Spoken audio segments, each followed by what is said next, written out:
امام اعظم ابو حنیفہ کے ایک شاگرد گزرے امام محمد رحمۃ اللہ علیہ، خوبصورت بڑے تھے، کچھ خوبصورت تھے، کچھ سونا، کچھ منہ دا مٹھا،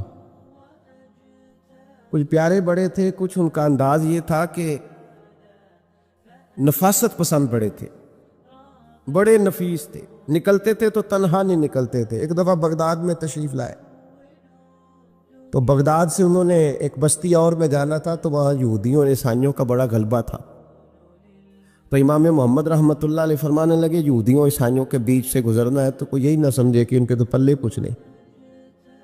کہنے لگے سونے گھوڑے لاؤ عربی نسل کے۔ 30 شاگرد ساتھ تھے، ان کو بھی ساتھ تیار کیا، عربی نسل کے 30 گھوڑے اور 30 شاگرد، ان کو کہا بھی دستاریں درانا اونچی باندھنا، تو دستاریں بھی باندھی انہوں نے کلے والی بڑی خوبصورت، شاگردوں کو بھی جبے پہنائے، خود بھی جبہ پہنا، سفید رنگ کی اعلیٰ نسل کی گھوڑی آگے آگے، پیچھے 30-32 شاگرد۔ اور جب آپ گزرے نا بغداد کے آگے اس علاقے سے، یہاں یہودی عیسائیوں کی بھی کثرت تھی، عورتوں کی عادت ہوتی تھی پرانے زمانے میں مہمان دیکھنے کے لیے چھتوں پہ چڑھ جاتی، کچھ اپنے دروازے پہ کھڑی ہو جاتی، کچھ دیکھتی کھڑکیوں میں سے کہ گزر رہا ہے کوئی مہمان، تو یہودیوں کی عیسائیوں کی بہت ساری عورتیں چھتوں پہ چڑھ گئیں، تو مسلمان نعرے لگانے لگے امام محمد آ گئے، امام محمد آ گئے۔ کچھ پہلے ہی بڑے حسین تھے، پہلے ہی بڑے خوبصورت تھے، کچھ حضور کی سنت کا نور چڑھا ہوا تھا، کچھ دائیں بائیں شاگرد تھے، پھولوں کی پتیاں گر رہی تھی، تو جب محمد محمد کے نعرے لگنے لگے نا تو ان عورتوں نے امام محمد کا جلوہ دیکھا، تو دیکھا دیکھی کام کیا شروع ہوا، ایک نے دیکھا تو اتنی محو ہوئی کہ اس نے کلمہ پڑھنا شروع کر دیے، اس سے کلمہ سن کے تو دوسری نے بھی پڑھا، تیسری نے بھی پڑھا، چوتھی نے بھی پڑھا، بیبیاں بلند آواز سے مسلمان ہونے لگی۔ ان کو دیکھا دیکھی مرد بھی پڑھنے لگے، ڈھیر سارے یہودی عیسائی مسلمان ہو گئے۔ ایک مسلمان ان سے کہنے لگا تمہیں غلطی لگ گئی ہے، یہ ہمارے نبی محمد نہیں۔ تو میاں صاحب کا نام محمد تھا نا، تو کشمیر کے لوگ کہنے لگے شاید وہاں کے ہندو سکھ وہاں کے جو تھے کشمیر کے، وہ کہنے لگے شاید وہی محمد ہے، تو فرمانے لگے میں تے بندہ ٹھگ جے لوکو، میں تے بندہ چور، جس دا خلقت کلمہ پڑھ دی او محمد بور، میں تے بندہ ٹھگ جے لوکو، میں تے بندہ چور، جس دا خلقت کلمہ پڑھ دی او محمد ہور۔ تو امام محمد رحمۃ اللہ علیہ کو نعرہ لگ رہا تھا، تو ایک بندہ کہنے لگا یہ وہ والے محمد نہیں، یہ ہمارے نبی پاک صلی اللہ علیہ وسلم محمد صلی اللہ علیہ وسلم نہیں، یہ وہ نہیں، یہ تو ہمارے ایک امام ہے امام محمد، وہ والے نہیں۔ اب وہ کچھ لوگ چپ تھے، کچھ سوچ رہے تھے، کچھ بات کر رہے تھے، تو ایک بوڑھی اماں اپنے انداز میں بیچ میں سے بولی، کہنے لگی چل بیٹا چھوڑ،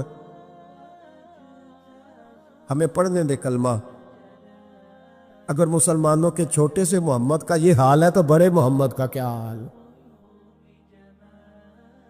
وہ پڑھنے دے ہمیں کلمہ، یہ حال ہے ان کے غلاموں کا تو سرکار کا عالم کیا ہو۔ تو امام محمد کی چال نکلی، بتانا یہ چاہ رہا تھا کہ امام محمد رحمۃ اللہ علیہ سے ایک بندے نے ایک دفعہ مسئلہ پوچھا، اس نے کہا حضرت صاحب میں گیا تھا منڈی، وہاں سے لایا ہوں ایک ٹوکری آم کی اور ایک ٹوکری سیب کی، ہمارے یہاں کا کریٹ کہتے ہیں اس کو، تو میں وہ لے کے آیا ہوں۔ اب میں نے جب گھر لا کے اس کو کھولا ہے نا تو آدھے صحیح نکلے ہیں، ہوتا ہے نا جی اللہ خیر کرے، جو دیانت دار تاجر ہے اللہ آج کل مہربانی فرمائے، وہ ہمارا ریڑھی والا بھی بڑا ایماندار ہے، ہم کیا کریں صدر کی بات، وہ بھی سامنے جو تگڑے ہوتے ہیں اس نے آگے لگائے ہوتے ہیں، اور جو تھوڑے سے کمے ہوتے ہیں وہ اندر والی سائڈ پہ دیوار کے اندر رکھے ہوتے ہیں۔ کیا کیا جائے، ہم کیا سیاستدانوں کی کرپشن کی بات کریں گے، یہاں تو معاملہ بڑا گڑبڑ ہے نیچے سے لے کر۔ تو کہا حضور میں نے وہ جو کھولی ہے نا پیٹی، وہ ٹوکری جب میں نے کھولی ہے تو اوپر تو آم اور سیب ٹھیک تھے، تو اندر گلے سڑے ہیں، تو اب میرے لیے حکم کیا ہے؟ تو آپ فرمانے لگے بھی مسئلہ شرعی ہے کہ رکھنے ہیں تو سارے رکھ، واپس کرنے ہیں تو سارے کر، یہ نہیں ہو سکتا کہ تو صحیح صحیح رکھ لے اور گلے سڑے. تو یہ مسئلہ امام محمد بتا کے تو رونے لگ گئے. تو بندہ کہنے لگا حضور مسئلہ بتایا ہے آپ نے تو فقہ کا ایک مسئلہ ہے سادہ سا کہ حضرت اب کیا کرنا ہے, تو رونے والی کون سی بات ہے. تو فرمانے لگے یہ تجھے مسئلہ بتا کے نا مجھے کچھ اور یاد آ گیا. آپ کو کیا یاد آیا ہے؟ فرمانے لگے میں بھی عرض کروں گا, مولا امام اعظم کے پاس بیٹھا ہوں, معروف کرخی, سری سکتی, جنید بغدادی, ان سارے درویشوں کے پاس رہا ہوں. میں بھی بیٹھا ہوتا تھا اس محفل میں جس میں یہ ہوتے تھے. اگر جنت میں بھیجنے ہیں تو سارے بھیج. یہ نہیں ہو سکتا کہ گلے سڑے ادھر پھینک دے اور اچھے اچھے اٹھا کے لے جائے. ہم سارے مصطفیٰ کا کلمہ پڑھنے والے, سب کو کہا یا ایھا الذین آمنو, ہم سب کا اکٹھا نام. ان لوگوں کی جو محبت ہے نا وہ فائدہ دے. خواجہ فرید الدین مسعود گنج شکر رحمۃ اللہ تعالیٰ علیہ کہنے لگے نظام تجھے آئے ہوئے بڑے دن ہو گئے, جا یار چکر لگایا. چکر لگایا. فرماتے میں پیدل گیا تو مجھے جانے میں کئی مہینے کئی ہفتے لگے. میں دلی پہنچا اور اپنے گھر کا نا ایک چکر لگایا اوپر سے. چکر لگا کے تو پھر پاٹ پتن کے رستے میں چل پڑا. کہتے ہیں واپس پہنچا تو حضرت بابا فرید صاحب رحمۃ اللہ علیہ نے دن گنے ہوئے تھے. کہنے لگے یار اتنے ٹائم میں تو واپس آیا ہے نا, اتنا ٹائم تو آنے جانے پہ لگتا ہے, کہ غریب نواز محسوس نہ فرمائیے گا. آپ نے کہا تھا چکر لگایا, تو حضور میں ایک چکر ہی لگایا ہے, پھر میں واپس آ گیا ہوں. بات ہی چکر کی ہوئی تھی. خود دیکھے نا نبی پاک صلی اللہ علیہ وسلم نے فرمایا ابو ہریرہ کوئی کام بھی کیا کر یار, یہیں بیٹھا رہتا. عرض کی حضور صحیح ہے. اٹھے, سامنے ایک ستون تھا اس کے پیچھے سے ہو کے نا واپس آ گئے. تو حضور نے فرمایا گئے نہیں. کہ حضور نے آپ نے فرمایا تھا جایا آیا کر. گیا ہوں پر میرا دل ہی نہیں لگا. بھئی تو یہاں سے ہو کے واپس آ گیا, کہیں جانا تو تھا نا, یہیں سے ہو کے. تو ان لوگوں کے صالحین کی محبت کے راستے میں کوئی چیز رکاوٹ نہیں بنی. ہمارے ہاں چیزیں رکاوٹ بنتی ہیں. اپنے اولیاء اللہ سے, صوفیاء سے, بزرگان دین سے, رب کریم کے بندوں سے, داتا علی اجمیری سے, خواجہ اجمیری سے, ان لوگوں سے پیار کریں. صالحین کی محبت دلوں میں پیدا کریں. صحابہ کا پیار دلوں میں پیدا کریں. اہل بیت نبوت کا پیار دلوں میں پیدا کریں. یار یہ حدیث جو ہے نا یہ امید کی کرن ہے, یہ روشنی کا مینار ہے. کہ میرے نبی پاک نے فرمایا جو جس سے پیار کرے گا قیامت میں اسی کے ساتھ رکھا جائے گا. یہ صحیح بخاری کی حدیث ہے, المرء مع من احبہ. اور یہ جو مع ہے نا اس کا معنی ہے ساتھ رہنا. ہاں, مع اللہ, مع یعنی بما, یعنی اس کے ساتھ. المرء مع من احبہ, جو جس سے محبت کرے گا قیامت میں اسی کے اس کی معیت میں رکھا جائے. لیکن ہمارے ہاں نا کرامتے, میرے جیسا شخص جب بھی کرامت سناتا ہے کہتا ہے میرے حضرت صاحب کا مجھ سے بڑا پیار. بھائی وہ تو پیار کریں گے ہی, وہ تو برکھا ہے, وہ تو رحمت کا سایہ ہے, وہ تو سائبال ہے, تو بازو کھلے ہوئے. تو بتا تیرے اپنے دل کا حال کیا ہے. حضرت حرم بن حیان رحمت اللہ تعالیٰ علیہ فرماتے میں حضرت اویس کرنی کو ڈھونڈنے چل پڑا. ڈھونڈنے بھی اسے نکلا جسے کسی نے نہیں ڈھونڈا اور جو کبھی کسی کو نہیں ملے. حضرت اویس کرنی, یہ فقرہ کسی درویش نے نا حضرت اویس کرنی کے لیے کہا. یہ فقرہ پورا فیٹ انہیں پہ آتا ہے. اسی کسی دے کچھ نہیں جلگ دے تے نہ کوئی ساڈا دردی, کوئی جرانہ نہیں, کوئی دوستانہ نہیں. حضرت اویس کرنی کا مزار بھی کنفرم نہیں کہ کدھر ہے. بس اسی کسی دے کچھ نہیں لگ دے, کیا ضرورت ہے. بس ٹھیک ہے, اپنا جو ہے انداز سارے زمانے سے علیحدہ کر کے رکھا انہوں نے, علیحدہ, الگ تھلگ. تو حضرت خواجہ اویس کرنی کو ڈھونڈتے ڈھونڈتے کہتے ہیں میں گیا, کرن گیا. دھرم بھی نہیں, یہ داتا صاحب نے اس کو لکھا ہے. فرماتے میں گیا تو مجھے لوگوں نے کہا وہ تو حج کرنے چلے گئے. کہتے جب میں مکے گیا تو میں نے لوگوں سے پوچھا اویس کرنی آئے تھے؟ کہنے لگے ہم تو نہیں جانتے. یہ تو میرے جیسے لوگ ہوتے ہیں نا جن کی تصویریں زیادہ نکلتی ہیں, تو جن کی ویڈیو زیادہ ہوتی ہے تو لوگ زیادہ جاننے لگتے ہیں, ورنہ رب کریم کے بندے تو چھپے ہوئے, چکر میں پڑے ہی نہیں. کون اویس کرنی؟ تو انہوں نے کہا کہ حضرت اویس کرنی, چہرے پر برس کے داغ ہیں, کمزور سا وجود ہے, داڑھی زیادہ گھنی نہیں. جب حالات بتائے تو کہنے لگے اس طرح کا ایک شخص آیا تھا, اس نے طواف کیا تھا، پہلے بھی دنیا کرتی ہے، پر جب اس نے کیا ہے نا تو اس کے طواف نے وہ خود بھی رویا ہے اور بھی بڑے روئے ہیں۔ وہ جب حجر اسود پہ آیا ہے تو رنگ بدلتا دیکھا ہے۔ کہا وہ کدھر گئے؟ کہنے لگے پورا نہیں پتا، اتنا ضرور خبر ہے کہ ان کے انداز بتاتے تھے کہ اب مدینے جائیں گے۔ جناب حرم بن حیان کہتے ہیں پھر میں مدینے گیا، میں نے خواجہ اویس کو ڈھونڈا۔ میں نے کہا یار میں نے حضرت خواجہ اویس کرنی کو ملنا ہے، کسی نے بتایا ہے کہ وہ مدینہ شریف آئے۔ تو لوگ کہنے لگے ہم نہیں جانتے وہ کون ہے، لیکن نا دنیا جان گئی، دنیا میں بڑا کچھ ہو گیا، بائی نیم لوگ جاننے لگے، ہوٹلوں پہ پہچاننے لگے، سڑکوں پہ پہچاننے لگے۔ لیکن بات تو یہ ہے کہ جن کو پہچاننا چاہیے اگر وہ پہچان لیں پھر تو بڑی بات ہے، پھر تو بڑی بات ہے۔ لیکن اگر وہاں ہی پہچان نہ ہو سکے تو پھر تو معاملہ بڑا الگ سا ہے نا۔ عزیز بھائی، حضرت خواجہ اویس کرنی کے بارے میں پوچھا تو مدینہ شریف کے زائرین اور وہاں کے مقامی لوگ بھی کہنے لگے کوئی نہیں پتا، ہم نہیں جانتے، ملے ہی نہیں۔ تو کہا باریک سا وجود ہے، پرانا سا لباس ہے، برس کے داغ ہے، چہرے پہ داڑھی زیادہ گھنی نہیں، کسی کو پاس نہیں بٹھاتے۔ اور پھر ایک جملہ اور کہا، سنا ہے روتے ہیں تو بڑے درد سے روتے ہیں، سنا ہے بھیگی رہتی ہیں پلکیں، سنا ہے ان کی پلکیں بھیگی رہتی ہیں۔ میں 2-4 دن پہلے کسی سے سن رہا تھا شعر، اس نے کہا تھا ایک واری میری آنکھیاں تو انہوں نے اتھرو پونجے سن، ہن چسکا پہ گیا رونے دا، ہر ویلے یا ہوزاری ہے۔ کہتے ہیں کہ وہ اس طرح کی اس کی کیفیت ہے۔ کہتے ہیں میں نے کہا یار وہی تو اویس کرنی تھے، کدھر گئے؟ کہنے لگے کوئی خبر نہیں، جب وہ آئے ہیں تو ان کے آنے کا انداز ہی نرالا تھا۔ سسکیاں اور آہیں نکل گئیں اس شخص کی جب وہ مدینے آیا۔ حضرت حرم بن حیان کہتے ہیں میں ڈھونڈتا رہا، تلاش کرتا رہا، پھر میں ان کو ڈھونڈتے ڈھونڈتے عراق میں آیا تو نہر فرات کے کنارے ایک کمزور سے آدمی کو ریت کے ٹیلے پر بیٹھ کے وضو کرتے دیکھا۔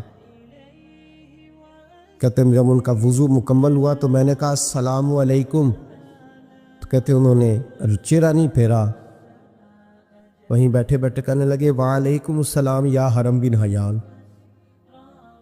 یا حرم بن حیان وعلیکم السلام۔ کہتے میں نے کہا کہ من انت، آپ کون ہے؟ تو کہنے لگے وہی ہوں جسے تم مکے اور مدینے ڈھونڈتا رہا۔ تو کہتے میں نے کہا حضور آپ میرا نام کیسے جانتے ہیں؟ بڑا خوبصورت جملہ ہے، اللہ کرے آپ کو جی یاد رہے، سبق کبھی نہ بھولنا، یہ سبق کبھی نہ بھول۔ بابا صاحب کے مزار پہ گئے تو خالی آ گئے، داتا صاحب گئے تو خالی، ایسے ہی چلے گئے، ہم فارغ لوگ تھے، کوئی کام نہیں تھا کہ بابا فرید کی گلیوں میں گھومتے رہے، ہم فارغ تھے کہ 2 بجے حضرت سلطان باہو رحمت اللہ علیہ کی جالیوں کے سامنے کھڑے رہے۔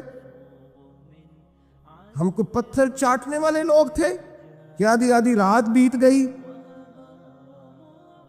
اور ہم بزرگان کرما والا شریف کھڑے رہے۔ یہ کیسے ہو گیا کہ محدث اعظم کے مزار پہ کھڑے رہے؟ ایسے ہی کوئی بات تھی؟ حضرت ویسے کرنی بول کر فرمانے لگے، کہنے لگے کیا کہا تو نے کہ میں تجھے کیسے جانتا ہوں؟ فرمانے لگے تو مجھ سے پیار کرتا ہے، عارف تو روحی من روحی کا، میری روح تیری روح کی جاننے والی ہے، یہ روحوں کا رشتہ ہے، یہ خطا نہیں جایا کرتا۔ عارف تو روحی من روحی کا، میری روح تیری روح کو جانتی ہے۔ یہ کیسے ہو گیا؟ کوئی ایسے لوگ تھے تو اتنی جگہ مجھے تلاش کر آیا اور میں تجھے جانوں نہ؟ یہ کیسے ہو سکتا ہے؟ یہ کیسے ممکن ہے؟ تو ڈھونڈتا رہا گلی گلی اور میں کہوں کہ میں تجھے جانتا نہیں؟ فرمایا حرم بن حیان میں، ہاں میں دعا کرتا ہوں اللہ کی بارگاہ میں کہ رب کریم مجھے اور تجھے جنت میں اکٹھا کر دے۔ کہتے ہیں جب انہوں نے یہ دعا کی تو وہ چل پڑے۔ میں نے کہا حضور کہاں جا رہے ہو؟ فرمانے لگے میرا پیچھا نہ کرنا، میں کسی اور منزل کا مسافر ہوں،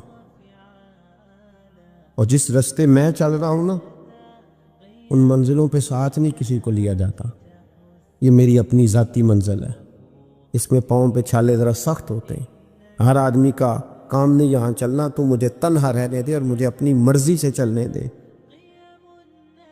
کہتے میں نے منت کی تو کہنے لگے بس تو نے جدوجہد بڑی کی تھی تو تیرے ساتھ ملاقات کر لی، تجھے پہچان لیا، تیرے ساتھ بات کر لی، ورنہ میں کہہ چکا ہوں اسی کسے دے کچھ نہیں لگ دے۔ اسی لیے میں نے حضرت غالباً امام شورانی رحمۃ اللہ علیہ کے حوالے سے پڑھا ہے کہ قیامت کے دن جب حضرت ویسے کرنی جنت میں جائیں گے تو ممکن ہے اس وقت بھی لوگوں کو دیدار نہ کرایا جائے، بلکہ امام شورانی کہتے ہیں اللہ 70,000 فرشتے ان کی شکل کے پیدا فرمائے گا اور ان کے جھرمٹ کے اندر چھپا کے انہیں جنت میں داخل کرے گا۔ ملاقات کس سے ہوگی؟ صرف انہی سے ہوگی جن کے لیے انہوں نے زندگی گزار دی، یا خدا سے ملیں گے یا مصطفیٰ کریم سے ملیں گے۔ یہ بھی لوگ تو محبت کریں، صالحین کا پیار، نیک لوگوں کی محبت، صالحین کی محبت رستہ آسان کرتی۔ کوئی شک نہیں کہ زمانے میں سارے لوگ اچھے نہیں ہوتے، برے لوگ بھی آئے ہیں مارکیٹ میں، ہوتے ہیں، ہم لوگ الجھ گئے ہیں، بہت بڑے قیدی ہیں اپنے آپ کے، بڑے قیدی ہیں، سارا دن اپنی خواہشات کی تکمیل میں بھاگے رہتے، بڑے بڑے سونے نوجوان۔ میں ان پہ تنقید نہیں کرتا، مجھے ان پہ ترس آتا ہے۔ جب میں رات کے اندھیروں میں انہیں ٹیلی فون لے کے چوکوں میں کھڑے دیکھتا ہوں تو مجھے رحم آتا ہے۔ میں کہتا ہوں دیکھو نفس کی خواہش کے پیچھے یہ کیا مثلاً آخر کیا ہے اس میں؟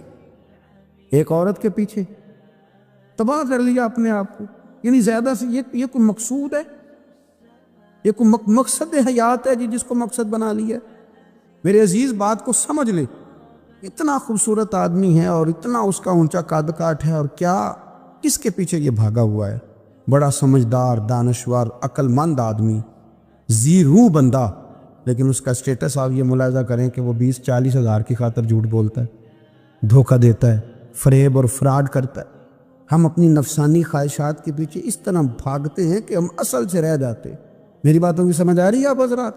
تھوڑا تھوڑا کر کے، ایک ایک کر کے ان کی باتیں کم مانیں۔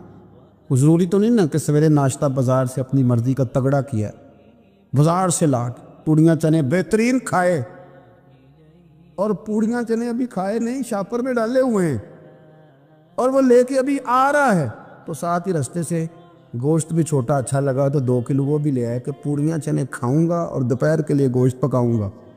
وہ پہلے یہ تو کھا لے صاحب، اس سے تو نجات پا لے۔ یہ پتہ نہیں ہضم ہوتا ہے کہ کچھ اور کرتا ہے تیرے ساتھ، لیکن وہ گوشت بھی ساتھ لے آیا۔ یعنی ٹیبل پہ، ناشتے کے ٹیبل پر بیٹھ کے فیصلہ ہو رہا ہوتا ہے کہ ہم نے کیا کھانا ہے، ہم نے کدھر جانا ہے۔ سنگیو یاد رکھو، باتوں کو سمجھو اور غور کرو۔ یہ تھوڑا تھوڑا کر کے جب ہم چھٹکارا حاصل کرنے کی کوشش کریں گے نا، چھٹکارا حاصل کرنے کی، کہیں جگہ سے، اس جگہ سے اگر آپ کو تنبیہ ہوتی ہے نا، تنبیہ، اس میں بھی بڑا مزہ آتا ہے، اس میں بڑا۔ ہمارے ایک بزرگ تھے، تو ایک دن میں گیا تو کہنے لگے الحمدللہ آج میں بڑے سکون میں ہوں۔ میں نے کہا جی وہ کیا ہوا؟ کہنے لگے میں اپنے آپ کو بڑا پیر صاحب سمجھنے لگ گیا تھا۔ تو ایک بابڈا کے کسی آدمی سے کام تھا، تو میرے ایک دوست نے مجھے کہا کہ پیر صاحب اس کو ٹیلی فون کر دے، سنا ہے آپ کا عقیدت مند ہے۔ میں نے اس بندے کو ٹیلی فون کیا تو کہتا ہے پیر صاحب میں عزت آپ کی بڑی کرتا ہوں پر یہ کام نہیں ہو سکتا۔ کہتے ہیں جب اس نے مجھے کہا نا تو کچھ بھی نہیں، تو مجھے بڑا مزہ آیا، ورنہ میرا تو نفس پھول گیا تھا۔ میں تو سمجھتا تھا کہ جو میں کہتا ہوں ویسے ہی ہو جاتا ہے۔ کہتے اس نے تھوڑا سا نا مجھے لیول میں کیا ہے، مجھے مزہ آیا۔ یہ لوگ نا اپنے اوپر بوجھ ڈالتے تھے، یہ تھوڑا تھوڑا پیچھے ہٹتے تھے، یہ سمجھتے تھے کہ اس طرح تمہاری تکمیل رہ جائے گی۔ صبح سے شام تک اگر اسی نفس کی باتیں مانتے رہیں گے تو خرابی کرے گا۔ دولت کا نشہ ہے بھائی، دولت کٹھی کرنے والا کسی جگہ سیر نہیں ہوتا، حسن کا نشہ ہے، حسن کا نشہ ہے۔ حضرت ابو بکر شبلی رحمۃ اللہ علیہ فرمایا کرتے تھے جو تیری بیٹی کو خوبصورت سمجھ کے اس کے ساتھ نکاح کرنے تھے اسے بیٹی نہ دینا۔ حضرت جی کیوں؟ فرمایا حسن تو تھوڑے دن کے بعد ختم ہو جائے گا، پھر وہ اس کی قدر نہیں کرے گا، وہ تو کہیں اور منہ مارتا پھرے گا۔ حضرت ابو بکر شبلی رحمۃ اللہ تعالیٰ علیہ کی بیٹی خوبصورت تھی، ایک نوجوان کہنے لگا میرا نکاح کر دیں۔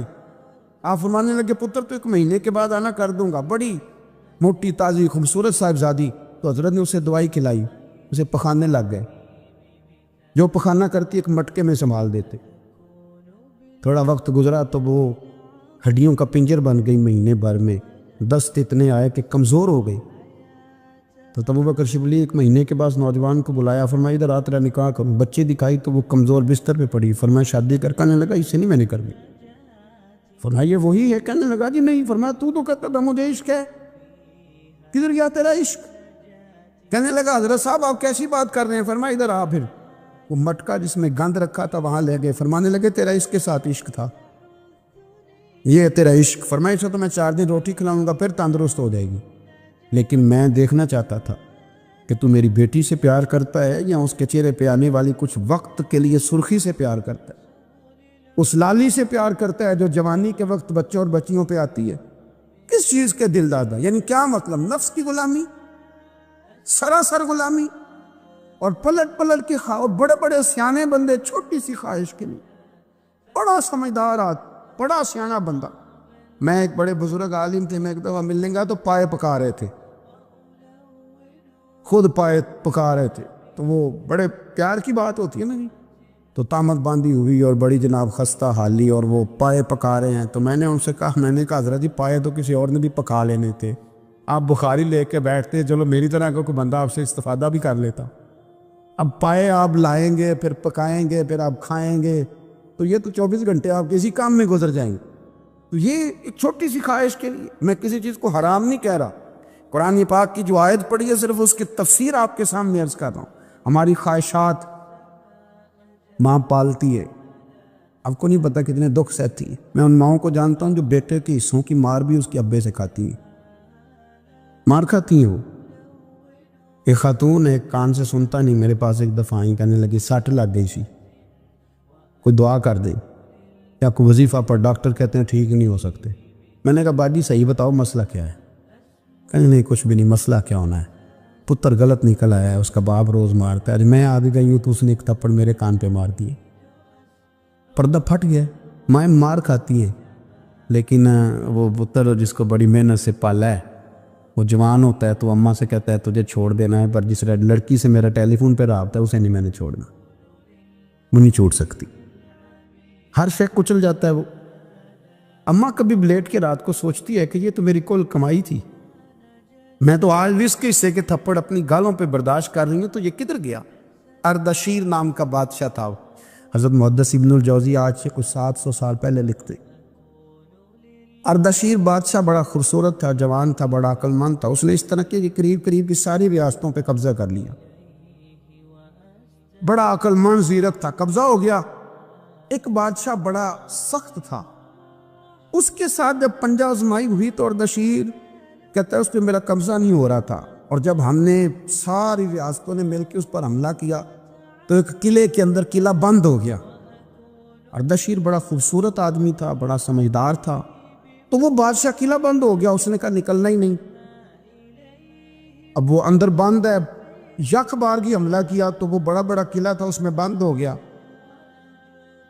اس بادشاہ کی نا جس پر حملہ کیا، اس کی بیٹی اچانک ایک دن قلعے کی دیوار پہ چڑھی تو اردشیر کے حسن و جمال کو دیکھا تو عاشق ہو گئی،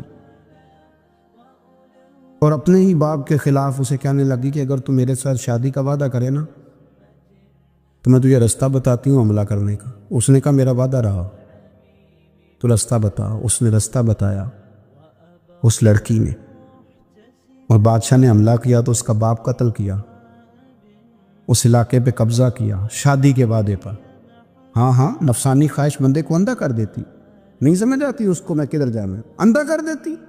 حملہ کیا، اور جب اس لڑکی کو لے کے آیا نا اپنے محل میں، تو پہلے دن شادی کی پہلی رات تھی، تو بستر بچھایا کنیز نے، تو وہ کبھی کروٹ ادھر بدلتی کبھی ادھر بدلتی، تو بادشاہ کہنے لگا کیا ہے؟ کہنے لگی بستر میں کچھ ہے، مجھے تکلیف دے رہی۔ اس نے چراغ جلائے اور جب بستر اٹھایا تو ایک اتنا سا دھاگا نکلا، دھاگے سے عموماً تکلیف نہیں ہوتی، تو اس نے کہا تو اتنی نرم و نازک ہے کہ دھاگا؟ کہنے لگی میرا باپ نا میرے ساتھ اتنا پیار کرتا تھا کہ روز میرا بستر بھی خود بچھاتا تھا، اور اس نے آلہ رکھا ہوا تھا، وہ ناپتا تھا کہ کوئی پایا اونچا نیچا تو نہیں، میری بیٹی کا بیلنس سوتے وقت خراب نہ ہو جائے، اور میرے لیے گوشت اور کپڑے بھی خود پسند کر کے لاتا تھا، کھانے پینے کا خود خیال کرتا تھا۔ اردشیر کہنے لگا اچھا وہ اتنا پیار کرتا تھا؟ اور پھر تو نے اس کے ساتھ کیا کیا؟ کہنے لگا بلاؤ کنیزوں کو بلایا، فرمایا اس کو اٹھاؤ اور جلاد کے پاس لے جاؤ، اسے کہو کہ اس کے بال ایک گھوڑے کے ساتھ باندھے، پیر دوسرے گھوڑے کے ساتھ باندھے، اور ایک گھوڑا ادھر بھگا دے، کدھر بھگا دے، یہ جس کے باپ نے اتنا پیار کیا، یہ نفس کی اتنی غلام ہے کہ اس کی وفادار نہیں رہی تو میری وفادار کیسے بنے؟ اس نے اتنے نازوں سے پالا کہ دھاگا اسے برداشت نہیں۔ او یارو، یاد رکھو، اگر نفس کی غلامی کرو اور بڑے بڑے وفاداروں کو چھوڑ کے غلامی کرو تو پھر کہو وفادار مل جائیں، کوئی بول لڑا نہ بول بیٹھی۔ ہوں دے خصم ناراض بڑبولیاں دے، کہاں سر کھائے تے بلبل ٹھنڈ پائے، بڑے فرق نہیں سجنا بولیاں دے، جڑیاں خصماں دی وچ رضا وسن، پاگ جاگ جاندے انہاں گولیاں دے، آپ ادلیاں نو سردار پین تکے تے شرما والیاں نو چوٹے ڈولیاں دے۔ اپنے نفس کے پیچھے چلو گے تو یہ تباہی ہے۔ جب ہم نے کسی سے وفا نہیں کی تو یہ کیا امید ہوئی کہ دنیا ہم سے وفا کرے گی؟ اللہ رسول کی مرضی کے مطابق اصول پسند زندگی بنائیں، ایک ایک کر کے اپنی خواہشات سے پیچھے ہٹیں، تھوڑے پہ گزارا کرنا سیکھیں، اپنے نفس کو سمجھائیں۔ ضروری نہیں کہ روٹی ہر وقت مزے کے لیے کھائی جائے، کبھی کمر سیدھی کرنے کے لیے خشک روٹی بھی کھا کے دیکھو، کبھی سادہ کھانا اس پہ بھی اکتفا کرو، کبھی تھوڑا کھر کے اچھے طریقے سے سادے کمرے میں بھی اللہ کو یاد کر کے دیکھو۔ نفس کے پیچھے نہ بھاگیے گا، تباہی کرے گا۔ فرمایا خواہشوں کے پیچھے نہ چلنا، تمہیں اللہ کے رستے سے بہکا دیں گی، اور فرمایا بے شک ان کے لیے سخت عذاب ہے جو اللہ کے رستے سے بہک گئے۔ اور کیوں سخت عذاب ہے؟ اس لیے کہ انہوں نے آخرت کے دن کو بھلا دیا، آخرت کا دن بھلا دیا، پیچھے کا خواہشوں کے پیچھے نہ چلنا، تمہیں اللہ کا رستہ بھلا دیں گی۔ مفہوم آیت یہ ہوا، قرآن نے ہمیں ارشاد یہ فرمایا کہ خواہشات نفس کے پیچھے چلو گے آخرت کو بھول جاؤ، تمہارے ذہن میں یہ بات نہیں رہے گی کہ میں نے مرنا بھی ہے۔ پھر لوگ معاذ اللہ ثم معاذ اللہ یہ کہیں گے کہ بھائی یہاں جینے دو نا، پھر آگے جائیں گے تو دیکھی جائے گی۔ لوگ بھول گئے مرنے کو۔ ہماری ساری جدوجہد زندہ رہنے کے لیے ہے، ساری 60-70 سال کے لیے سارا کچھ ہے۔ آپ دیکھ لیں، ٹٹول لیں کسی بندے کو، صرف جتنی محنت کر رہا ہے وہ جینے کے لیے کر رہا ہے۔ رب قریب کے بندے جتنی محنت کرتے تھے مرنے کے لیے کرتے تھے، مرنے کے لیے کوشش کرتے تھے کہ مر جانا ہے، اس کے لیے جدوجہد۔ ہم جتنی جدوجہد کر رہے ہیں ساری جینے کے لیے۔ میرے رسول کریم صلی اللہ تعالیٰ علیہ وسلم پہ ایک فرمان ہے مسند امام احمد بن حنبل میں، اور بڑا نرالا، بڑا انوکھا اور بڑا معنی خیز ہے۔ حضور سید عالم صلی اللہ تعالیٰ علیہ وسلم نے فرمایا بڑا بیوقوف ہے وہ شخص، ذرا ترتیب دیکھیے، حضور کی زبان سے نکلے ہوئے حکمت کے موتی، مسند امام احمد بن حنبل۔ فرمایا وہ بڑا بیوقوف بندہ ہے جو چلتا اپنی خواہشات نفس کے پیچھے ہے اور امید یہ رکھتا ہے کہ رب مجھے آخرت میں انعام عطا کرے گا۔ چلتا کس کے پیچھے؟ خواہش کے پیچھے، اور کہتا یہ ہے کہ اللہ مجھے قیامت میں انعام دے گا، تو انعام تو اسے دیا جاتا ہے نا جو کو محنت کرتا ہے۔ دیکھیں نا، جس کا منہ پنڈی کی طرف ہے تو پنڈی وہ پہنچے گا، کہ وہ جس کا منہ پنڈی کی طرف ہے وہ لاہور پہنچ جائے گا۔ منہ پنڈی کی طرف کرنا اور خواہش لاہور کی رکھنا، منہ کر لینا لاہور کی طرف اور خواہش پنڈی کے رکھنا، تو میاں یہ تو نہیں نہ ہوگا۔ پیچھے چتلے خواہشات نفسانیہ کے ہمارے ہاں نا بہت بڑا رٹا ہے۔ آپ یقین کریں، میں اکثر کہتا ہوں، میں یہ کہا کرتا ہوں کہ ہمیں نا اپنی مرضی کا سارا کچھ چاہیے، اپنی مرضی کا، اور سارا کچھ۔ ابا جی بھی اپنی مرضی کے، بچے بھی، استاد بھی، پیر صاحب بھی، یعنی میری مرضی کے ہونے چاہیے۔ بھائی وہ پیر صاحب ہے یا تو اس طرح کرنا کہ خود پیر بن جا، وہ بھی میری مرضی کا، ہر شے میری مرضی کی۔ بلکہ قرآن مجید کے 13ویں پارے میں تو رب فرماتا ہے لوگوں نے نفس کی خواہش کو خدا بنا لیا ہے، نفس کی خواہش کو خدا بنا لیا، اس کے پیچھے بھاگتے۔ اپنی خواہشات تھوڑی تھوڑی کم کریں، زندگی میں تھوڑی کم کریں۔ پرانے کپڑوں پہ بھی ایک سیزن نکال کے دیکھیں، ایک وقت کا کھانا جو آپ کا من بڑا چاہ رہا ہے نا، تو ایک وقت کا کھانا صرف اللہ کی رضا کے لیے کسی غریب کو دے کے دے۔